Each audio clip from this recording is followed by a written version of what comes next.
ಹಾಂ, ಚಲನೆ ಪಾಠದ ಚಟುವಟಿಕೆ. ಅದರಲ್ಲಿ ಬೇರೆ ಬೇರೆ ಪರಿಕಲ್ಪನೆಗಳು ಬರ್ತವೆ. ಚಲನೆ, ಚಲಿಸಿದ ದೂರ, ಸ್ಥಾನಪಲ್ಲಟ, ಹಾಗೆಯೇ ಜವ, ವೇಗ, ವೇಗೋತ್ಕರ್ಷ, ಏಕರೂಪದ ಚಲನೆ, ಏಕರೂಪವಲ್ಲದ ಚಲನೆ ಅಲ್ವಾ, ಸರಳರೇಖಾ ಚಲನೆ ಹಿಂಗೆ ಬರ್ತವೆ. ಅದರಲ್ಲಿ ಒಂದನೇದು ಚಲನೆ ಅಂದರೆ ಏನು? ಕಾಲದೊಂದಿಗೆ ಯಾವುದೇ ವಸ್ತು ಅಥವಾ ಕಾಯ ಸ್ಥಾನ ಪಲ್ಲಟಗೊಳ್ತಾ ಇದ್ದರೆ ಅದನ್ನು ನಾವು ಚಲನೆ ಅಂತ ಕರಿತೀವಿ. ಅದು ಹೇಳ್ಕೊಂಡು ಬರಿಬೇಕಪ್ಪ, ಜೋರಾಗಿ ಜೋರಾಗಿ ಹೇಳ್ಕೊಂಡು ಬರಿಬೇಕು. ಹಾಂ,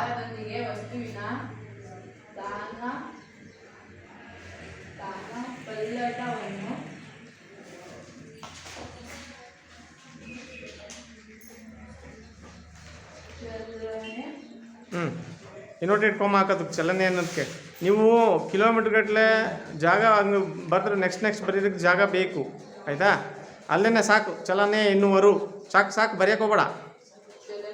ಹಾಂ, ಅದು ಇನ್ನೊಮ್ಮೆ ಹೇಳು, ಚಲನೆ ಎಂದರೆ ಏನು?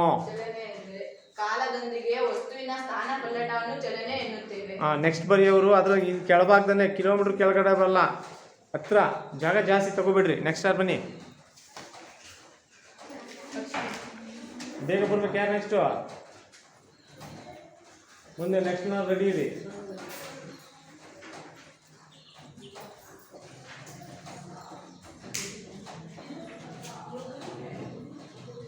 ಮೇಲೇನೆ ಬರೀ, ಹಿಂದೆ ಸ್ವಲ್ಪ ಮೇಲೆ ತಗೋ, ಒಂದೇ ಥರ ಚಾಕ್ ಪೀಸ್ ತಗೋಬೇಡ.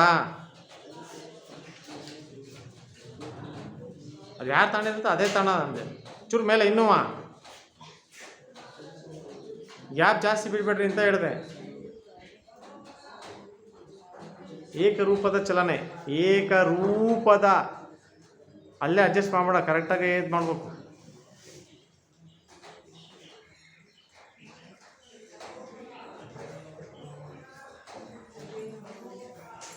ಏನು ಏಕರೂಪದ ಚಲನೆ ಅಂದ್ರೇನು?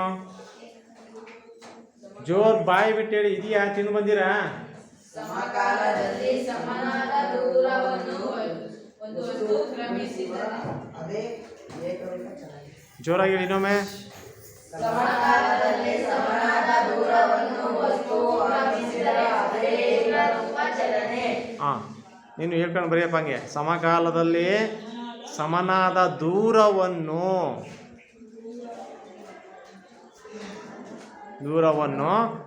ಕಾಯ ಅಥವಾ ವಸ್ತುವು ಕ್ರಮಿಸಿದರೆ ಅಂದರೆ ತಲುಪಿದರೆ ಅಂತ.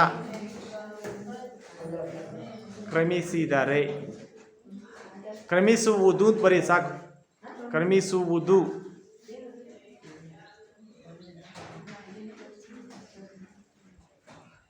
ಈಗ ಹೇಳು, ಏಕರೂಪದ ಚಲನೆ ಎಂದರೆ ಏನು? ಏಕರೂಪದ ಚಲನೆ ಎಂದರೆ ಸಮಕಾಲದಲ್ಲಿ ಸಮನಾದ ದೂರವನ್ನು ವಸ್ತು ಕ್ರಮಿಸುವುದು. ಹಾಂ, ಸರಿ, ಬಾ ನೆಕ್ಸ್ಟು.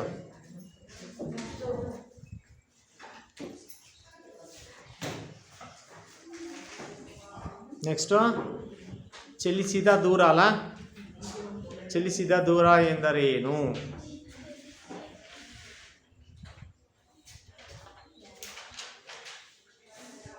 ದೂರು ಅಲ್ಲ, ಅದು ದೂರ. ಹಾಂ, ಚಲಿಸಿದ ದೂರ ಎಂದರೇನು? ಏನೋ ಚಲಿಸಿದ ದೂರ ಅಂದ್ರೇನು? ವಸ್ತುವು ಚಲಿಸಲು ಪ್ರಾರಂಭಿಸಿದ ಸ್ಥಾನದಿಂದ ತಲುಪಿದ ಸ್ಥಾನಕ್ಕೆ ಇರುವ ದೂರ. ವಸ್ತುವು ಚಲಿಸಲು ಪ್ರಾರಂಭಿಸಿದ ಸ್ಥಾನದಿಂದ ತಲುಪಿದ ಸ್ಥಾನಕ್ಕೆ ಇರುವ ದೂರ. ಹಾಂ, ನೀನು ಹೇಳ್ಬೇಕಲ್ಲಿ, ಬರಿತಾ ಇರೋನು ಅದನ್ನ ಹೇಳ್ಕೊಂಡು ಬರಿಬೇಕು. ಚಲಿಸಲು ಪ್ರಾರಂಭಿಸಿದ ಸ್ಥಾನದಿಂದ ತಲುಪಿದ ಸ್ಥಾನಕ್ಕೆ, ಸ್ಥಳ ಅಥವಾ ಸ್ಥಾನಕ್ಕೆ ಇರುವ ದೂರ.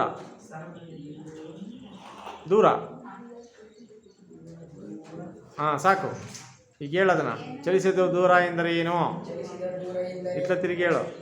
ಹಾಂ, ಚಲಿಸಲು ಪ್ರಾರಂಭಿಸಿದ ಸ್ಥಾನದಿಂದ ತಲುಪಿದ ಸ್ಥಾನಕ್ಕೆ ಇರುವ ದೂರ. ಹಾಂ, ಅದನ್ನು ನಾವೇನಂತೀವಿ? ಚಲಿಸಿದ ದೂರ. ಹಾಂ, ನೆಕ್ಸ್ಟ್ ಬನ್ನಿ.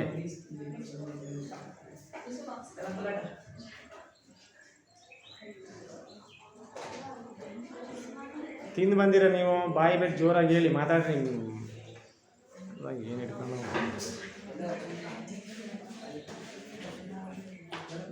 ಸ್ವಲ್ಪ ಮೇಲೆ ಸ್ವಲ್ಪ ಮೇಲೆ ಹಾಂ ಏನು ಸ್ವಲ್ಪ ಮೇಲಕ್ಕೆ ಬರಿಬೇಕು ಸ್ಥಾನ ಪಲ್ಲಟ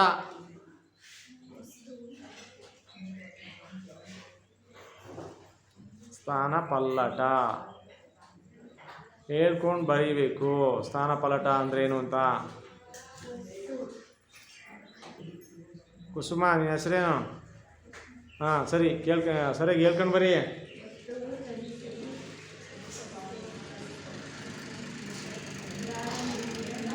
ನಿಮಗೆ ನೆಕ್ಸ್ಟು ಒಂದು ಕಾನ್ಸೆಪ್ಟ್ ಕೊಡ್ತೀನಿ ಪಾಠ ಮಾಡೋಕ್ಕೆ ಅಲ್ಲಿ ನಿಂತ್ಕೊಂಡು ಪಾಠ ಮಾಡಿರಿ ಇದನ್ನೇ ಒಂದೊಂದು ಸಾಲು ನೀವು ಹೇಳಿ ಬರೆಯೋಕ್ಕೆ ಇದು ಮಾಡ್ತಿರಲ್ಲ ಅಂತಂದರೆ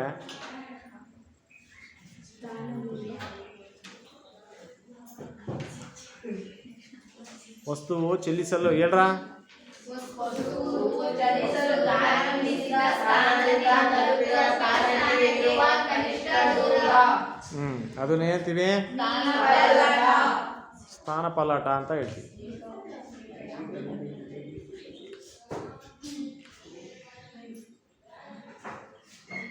ಇರುವ ಕನಿಷ್ಠ ದೂರ ಅಂತ ಬರೀ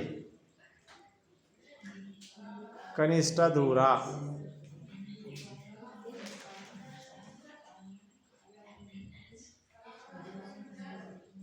ಹೇಳು ಸ್ಥಾನ ಪಲ್ಲಟ ಎಂದರೆ ಏನು? ಇತ್ಲ ತಿರುಗಿ ಹೇಳು. ವಸ್ತುವು ಚಲಿಸಲು ಪ್ರಾರಂಭಿಸಿದ ಸ್ಥಾನದಿಂದ ತಲುಪಿದ ಸ್ಥಾನಕ್ಕೆ ಇರುವ ಕನಿಷ್ಠ ದೂರ. ಅಲ್ಲಿ ನೋಡ್ಕೊಂಡೇ ಓದಬೇಕಾ? ನೆಕ್ಸ್ಟ್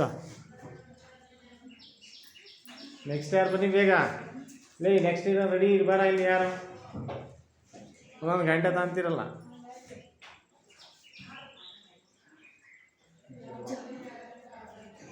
ಹೇಳ್ಕೊಂಬರಿ ಯಾವ ಜವ ಅಂದರೆ ಏನು ಹೇಳಿ. ಜವ ಅಂದ್ರೆ ಏನು? ಏಕಮಾನ ಕಾಲದಲ್ಲಿ ವಸ್ತುವು ಚಲಿಸಿದ ದೂರ. ಏಕಮಾನ ಕಾಲದಲ್ಲಿ ವಸ್ತುವು ಚಲಿಸಿದ ದೂರವನ್ನು ಏನಂತೀವಿ? ಅದರ ಜವ ಅಂತ ಹೇಳ್ತೀವಿ. ಆ ವಸ್ತುವಿನ ಅಥವಾ ಆ ಕಾಯದ ಜವ ಅಂತ ಹೇಳ್ತೀವಿ. ಚಲಿಸಿದ ದೂರದ ಏಕಮಾನ ಯಾವುದು? ನೀವು ಬರೆಯ. ಚಲಿಸಿದ ದೂರದ ಏಕಮಾನ ಯಾವುದ್ರ? ಮೀಟರ್ ಪರ್ ಸೆಕೆಂಡ್ ಅಲ್ಲ, ಮೀಟರ್ ಅಥವಾ ಕಿಲೋಮೀಟರ್. ಹಾಗೇನೆ ಸ್ಥಾನ ಪಲ್ಲಟದ ಏಕಮಾನ ಯಾವುದು? ಮೀಟರ್ ಅಥವಾ ಕಿಲೋಮೀಟರ್. ಚಲಿಸಿದ ದೂರ ಮತ್ತು ಸ್ಥಾನ ಪಲ್ಲಟದ ಏಕಮಾನ ಎರಡು ಒಂದೇ. ಹೇಳೋ ಜವ ಅಂದ್ರೇನು? ಏಕಮಾನ ಕಾಲದಲ್ಲಿ ವಸ್ತು ಚಲಿಸಿದ ದೂರವನ್ನು ಜವ ಎನ್ನುವುದು. ಜವದ ಏಕಮಾನ ಯಾವುದು? ಮೀಟರ್ ಮತ್ತು ಸೆಕೆಂಡ್. Metre per second. ಏನು ಹೇಳ? Metre per second centimetre. ಲೇ, ನಾನು ಏನು ಕೊಟ್ಟಿದ್ದೇನು, ನೀನು ಹೇಳೋದೇನು? ಜವದ ಏಕಮಾನ ಮೀಟರ್ ಪರ್ ಸೆಕೆಂಡ್ ಅಷ್ಟೇ ಹೇಳು. ಏನು ಹೇಳ? ಜವದ ಏಕಮಾನ ಮೀಟರ್ ಪರ್ ಸೆಕೆಂಡ್. ಬಾ ನೆಕ್ಸ್ಟ್.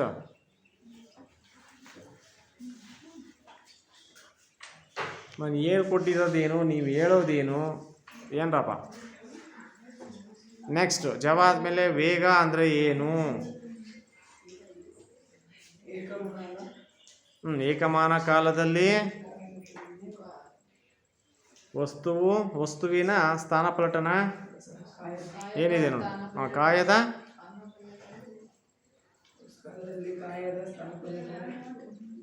ಕಾಯದ ಸ್ಥಾನ ಪಲ್ಲಟವನ್ನು ಏನಂತೀವಿ? ಅದರ ವೇಗ ಅಂತ ಕರಿತೀವಿ. ಸ್ಥಾನ ಪಲ್ಲಟವೇ ಅದರ ವೇಗ ಅಂತ ಅನ್ಸ್ಕೊಳುತ್ತೆ ಅಲ್ವಾ? ಸರಿ ಹೇಳು, ವೇಗ ಅಂದ್ರೇನು? ವೇಗ ಅಂದ್ರೆ ಏಕಮಾನ ಕಾಲದಲ್ಲಿ ಕಾಯದ ಸ್ಥಾನ ಪಲ್ಲಟವೇ ವೇಗ. ಅದರ ಏಕಮಾನ ಯಾವುದಪ್ಪ? Metre per second. Metre per second. ಸರಿ, ಬಾ ನೆಕ್ಸ್ಟ್.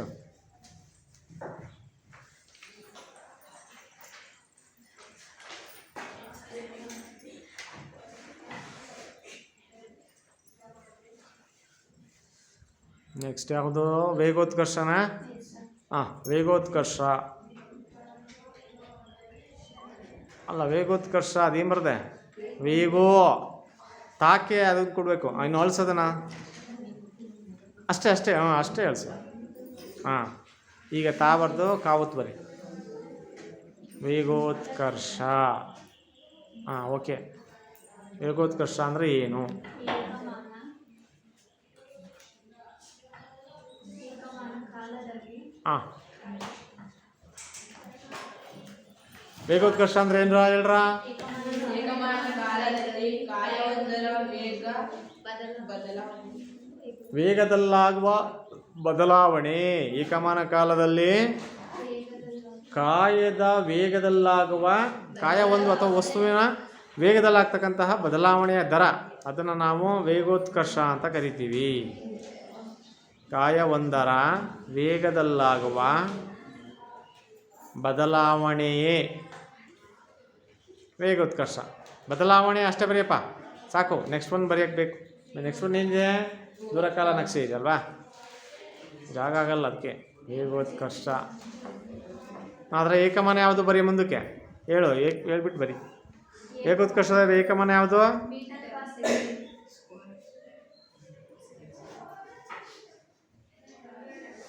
ಅಂಡರ್ಲೈನ್ ಆಗೇನೆ ಅದನ್ನ. ವೇಗೋತ್ಕರ್ಷ ಇನ್ವರ್ಟೆಡ್ ಕೊಮ್ಮ ಹಾಕು. ವೇಗೋತ್ಕರ್ಷ ಬೇರೆ ಪಿನ್ ಚಾಕ್ ಬೇರೆ ತಗೋ, ವೈಟ್ ಇರೋದು ಯಾವುದು ಹಾಕು ಅಲ್ಲಿ. ಆ metre per second square underline ಮಾಡು. ಹಾಂ, ಹೇಳೀಗ ವೇಗೋತ್ಕರ್ಷ ಎಂದರೆ ಏನು? ಏಕಮಾನ ಕಾಲದಲ್ಲಿ ಕಾಯವೊಂದರ ಬದಲಾವಣೆಯ ಏಕಮಾನ ಕಾಲದಲ್ಲಿ ಕಾಯವೊಂದರ ವೇಗದಲ್ಲಾಗುವ ಬದಲಾವಣೆಯನ್ನು ಅದು ತಪ್ಪು ಮಾಡಿ. ಹಾಂ, ವೇಗೋತ್ಕರ್ಷಣೆ ಅಲ್ಲಿ ಕಾಯವೊಂದರ ವೇಗದಲ್ಲಾಗುವ ತಪ್ಪು ಬರೆದಿದೆಯಾ ನೋಡು, ಸರಿ ಮಾಡೋದು ಅದು. ವೇಗದಲ್ಲಾಗುವ ದ ಲಾವತ್ ಕೊಡು. ಹಾಂ, ಈಗ ಸರಿ ಆಯಿತು. ವೇಗದಲ್ಲಾಗುವ ಬದಲಾವಣೆಯನ್ನು ನಾವು ವೇಗೋತ್ಕರ್ಷ ಅಂತ ಕರಿತೀವಿ. ಸರಿ, ನೆಕ್ಸ್ಟ್ ಏನಿದೆ? ದೂರಕಾಲ ನಕ್ಷೆ, ವೇಗಕಾಲ ನಕ್ಷೆ ಬರ್ತಾವೆ. ದೂರಕಾಲ ನಕ್ಷೆ ಎಂದರೇನು?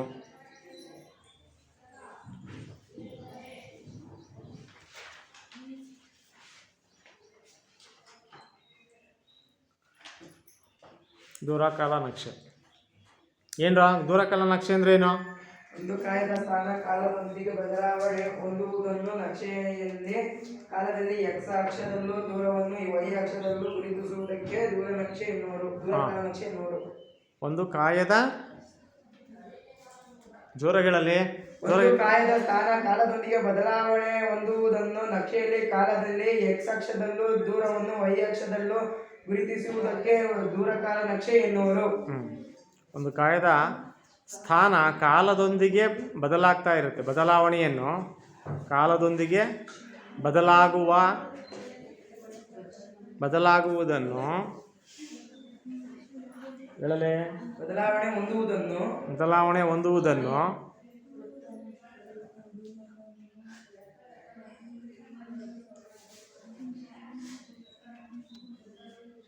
ಯಾವ ಬಾಯಲ್ಲಿ ಬರುತ್ತೆ ಇಲ್ಲಿ ರೆಕಾರ್ಡ್ ಆಗುತ್ತೆ. ಒಂಚೂರು ಇದು ಮುಗಿಲಿ, ಅದನ್ನೇ ಕೇಳ್ತೀನಿ. ಹೇಳ್ದಂಗೆ ಐತಿ ಈಗ.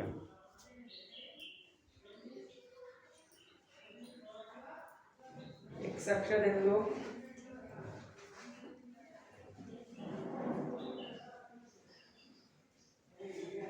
ದೂರವನ್ನು y ಅಕ್ಷದಲ್ಲೂ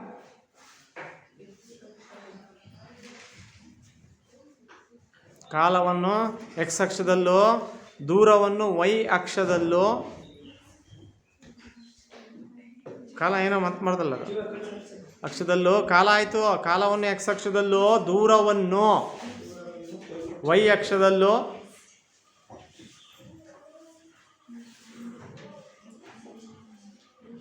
ಗುರುತಿಸುವುದು. ಅಕ್ಷದಲ್ಲೂ ಗುರುತಿಸುವುದು, ಸಾಕಷ್ಟೇ ಬರೀ. ಅದನ್ನೇ ನಾವು ದೂರಕಾಲ ನಕ್ಷೆ ಅಂತ ಕರಿತೀವಿ.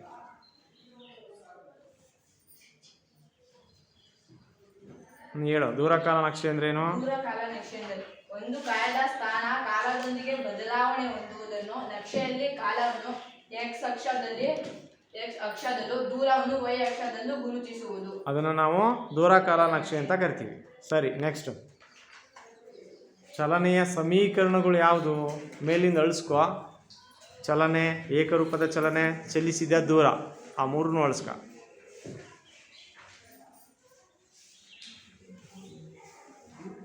ಸಾಕು. ಅಷ್ಟರಲ್ಲಿ ವೈಟ್ ಚಾಕ್ ಬಿಸ್ತಾನ ಬರೀ. ಚಲನೆಯ ಸಮೀಕರಣಗಳು ಎಷ್ಟಿದ್ದಾವೆ? 3. ಸೊ ಅವು ಯಾವ್ಯಾವುದು ಅಂತ ಬರೀ.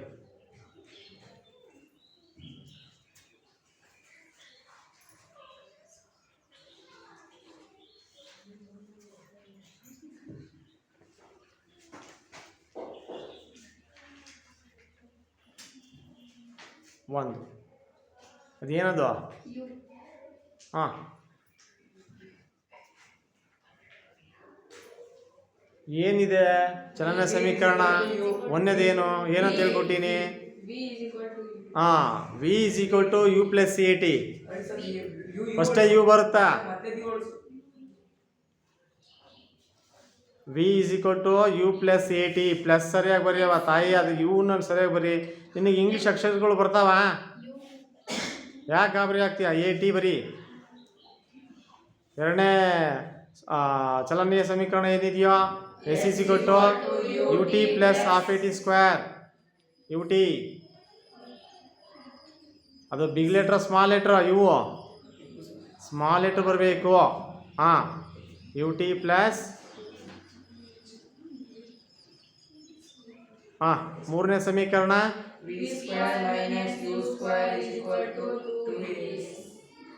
ಹೇಳ್ತಿರೋದೇನು ಬರಿತಿರೋದೇನು ನೀನು? ಹಂಗೆ ಹೇಳ್ಕೊಟ್ಟಿನ ನಾನು. V square minus U square is equal to ಅಲ್ಲ, ಅದು small letter U. Small letter U ಬರೀ, ಯು ಸ್ಕ್ವೇರ್. ಅದು ಯಾಕೆ ಕಳಿಸಿ? ಅಷ್ಟು ಬರೋದಾತು. ಹಾಂ, 2as ಅಂತ ಹೇಳಿದ್ವಿ, ಎ ಟಿ ಅಲ್ಲ. ಅಯ್ಯೋ ಅಯ್ಯೋ ಅಯ್ಯೋ, ಅದರಲ್ಲಿ ವಿ ಅಂದರೆ ಏನು ಅಂತ ಬರೀ. ವಿ ಯು ಅಂದರೆ ಏನು ಅಂತ ಬರೀ. ಅಂತಿಮ ವೇಗ ವಿ ಅಂದರೆ, ಯು ಅಂದರೆ ಆರಂಭಿಕ ವೇಗ.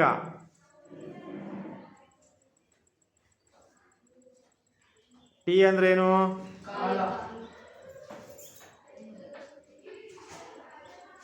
ಕಿಲೋಮೀಟ್ರಿಗೆ ಒಂದೊಂದು ಬರೆದ್ರೆ 5ಕ್ಕೂ ಆಗುತ್ತೆ ಜಾಗ. ಅದು ಪ್ಲಾನಿಂಗ್ ಇರ್ಬೇಕು ನಿಮಗೆ. ಹಾಂ, ಟಿ ಅಂದರೆ ಏನು? ಅದು ಯಾಕೆ ಮತ್ತೆ ಮತ್ತೆ ಹೇಳಿಸ್ತೀಯ? ಹಾಗೇ ಎಸ್ ಎ ಅಂದರೆ ಹಾಂ, ವೇಗೋತ್ಕರ್ಷ. ಎಸ್ ಎಲ್ಲಿ ಬರ್ತೀಯಾ? ಹಣೆ ಮೇಲೆ ಬರ್ಕತ್ತೀಯಾ?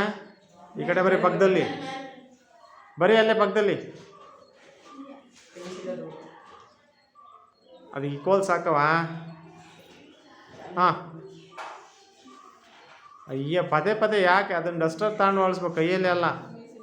ಕ್ರಮಿಸಿದ ದೂರ ಅಥವಾ ಚಲಿಸಿದ ದೂರ ಅಂತ ಹೇಳಿ. ಈಗ ಚಲನೆಯ ಸಮೀಕರಣಗಳನ್ನು ಹೇಳು.